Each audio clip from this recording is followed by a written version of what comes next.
Hello seventh class. हमारा geography में chapter 1 जो है आवर एनवायरनमेंट कंप्लीट हो चुका था। कल हम इसका बुक वर्क भी देख चुके थे। आज हम इसके शॉर्ट आंसर पढ़ने वाले हैं।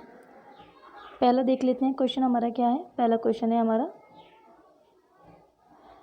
What does the word environment means? The word environment come from the French word environner that means to surround. जैसे कि आपने चैप्टर में पढ़ा था कि एनवायरनमेंट का मतलब क्या होता है। एनवायरनमेंट वर्ड जो है फ्रेंच वर्ड एनवायरनर से आया है, जिसका मतलब होता है सराउंड, यानी कि हमारे चारों ओर। Second, what is a natural environment? Natural environment क्या होता है?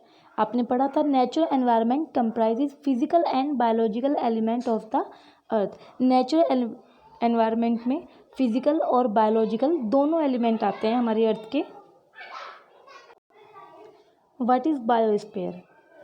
The narrow zone where the lithosphere, hydrosphere, atmosphere meet and interact is called biosphere। यानी कि एक वो नैरो जोन जहाँ पर लिथोस्फीयर, हाइड्रोस्फीयर, एटमॉस्फेयर तीनों मिल जाते हैं और इंटरेक्ट करते हैं, वो हमारा बायोस्फीयर कहलाता है। नेक्स्ट क्वेश्चन है 4, why is the lithosphere important?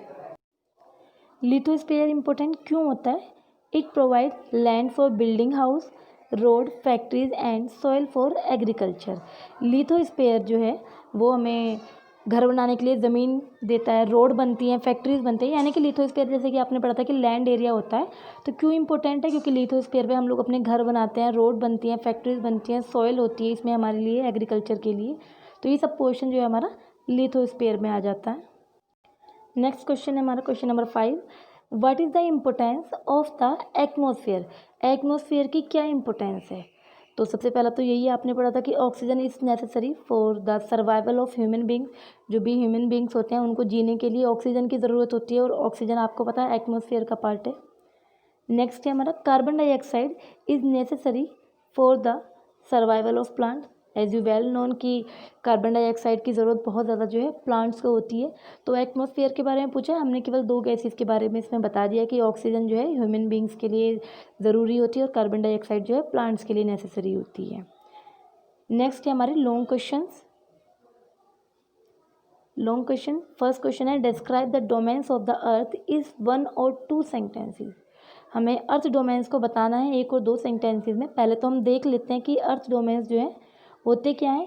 Domains of the अर्थ आपने पढ़ा था लिथोस्फीयर, जिसमें लैंड पोर्शन आता है, हाइड्रोस्फीयर वाटर पोर्शन आता है इसमें, एटमॉस्फेयर इसमें एयर वाला पोर्शन आता है, जो भी हमारी एयर्स होती हैं, oxygen, nitrogen, carbon dioxide etcetera.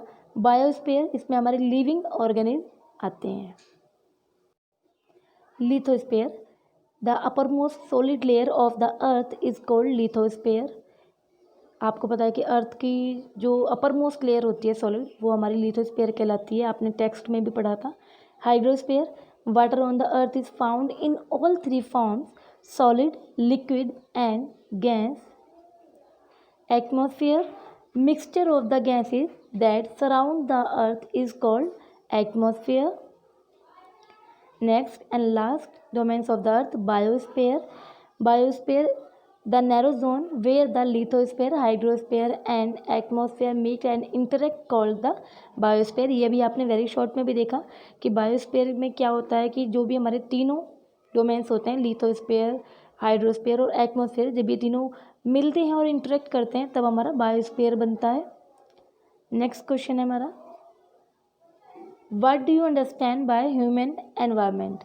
Human environment से आप क्या समझते हैं? ह्यूमन एनवायरनमेंट क्या होता है?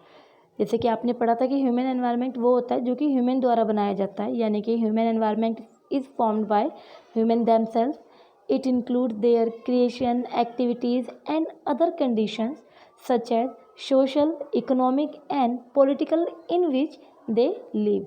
वो सारे सोशल, इकोनॉमिक, पॉलिटिकल एरिया जिसमें वो जिन कंडीशंस में वो रहता है, और वो हमारा ह्यूमन एनवायरनमेंट कहलाता है। और ह्यूमन एनवायरनमेंट जो है इंसान अपने आप बनाता है, एक ऐसा एटमॉस्फेयर जिसमें वो अपने आप को रह सकता है, जिसमें वो अपने आप को कंफर्टेबल फील करता है। नेक्स्ट है, how do plants and animals depend on each other? Plants और एनिमल्स एक दूसरे पर डिपेंड कैसे होते हैं? आपने इकोसिस्टम में पढ़ा था कि उसमें एनिमल्स और प्लांट्स एक दूसरे पर किस तरीके से डिपेंड होते हैं। Now let's see. Plants and animals depend on each other is called as an ecosystem. जहाँ पर प्लांट्स और एनिमल्स एक दूसरे पर डिपेंड होते हैं वो हमारा इकोसिस्टम कहलाता है। Plants depend on animals for the fertiliser and manure. Animals depend on plants for the oxygen, food and shelter. तो ये आपके वेरी शॉर्ट और लॉन्ग क्वेश्चन है आपके।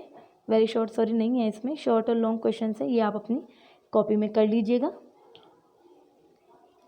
ये सारे आपके क्वेश्चन है, इसकी PDF आपको मिल जाएगी, इसमें से आप अपना सेम एज इट इज़ अपनी कॉपी में कर लीजिए।